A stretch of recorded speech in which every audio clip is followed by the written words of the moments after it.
Motor വാഹന വകുപ്പിന്റെ പരിവാഹൻ സൈറ്റിന്റെ പേരിൽ തട്ടിപ്പ് നടത്തിയ വൻ സംഘത്തെ പിടികൂടി. 3 UP സ്വദേശികളെയാണ് കൊച്ചി സൈബർ പോലീസ് പിടികൂടിയത്. 2700-ലധികം പേരാണ് തട്ടിപ്പിനിരയായത്. കേരളത്തിൽ നിന്ന് മാത്രം 45 ലക്ഷം രൂപയാണ് തട്ടിയെടുത്തത്.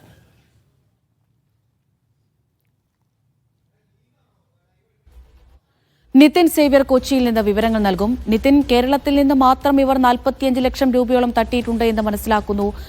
ഏത് രീതിയിലായിരുന്നു ഇവരുടെ തട്ടിപ്പ്? ആരൊക്കെയാണ് പിടിയിലായത്?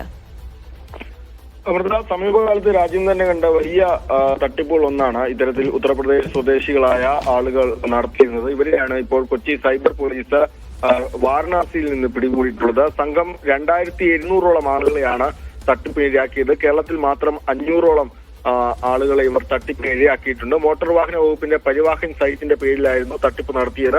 അതായത് വാഹന ഉടമകളുടെ മൊബൈലിലേക്ക് ഇവരൊരു മെസ്സേജ് അയക്കും. നിങ്ങൾ ട്രാഫിക് നിയമലംഘനം നടത്തിയിട്ടുണ്ട് എന്ന പേരിൽ ഒരു മെസ്സേജ് അയക്കും. ഒപ്പം അതിന്റെ പിഴ എടുക്കാനായി ഒരു ലിങ്കും അയക്കും. ഈ ലിങ്കിൽ ക്ലിക്ക് ചെയ്യുന്നതോടുകൂടി തന്നെ ഒരു ആപ്പ് ഈ വാഹന ഉടമകളുടെ മൊബൈൽ ഫോണിൽ ഡൗൺലോഡ് ആകും. പിന്നീട് ആ ആപ്പ് ഉപയോഗിച്ച് മൊബൈല് ഈ ആളുകൾ ഈ വാഹന ഉടമകളുടെ മൊബൈല് ഈ തട്ടിപ്പ് സംഘം നിയന്ത്രിക്കുകയും അതുവഴി ഇവരുടെ അക്കൗണ്ടിലുള്ള പണം മുഴുവൻ തട്ടിയെടുക്കുകയുമായിരുന്നു ചെയ്തിരുന്നത്.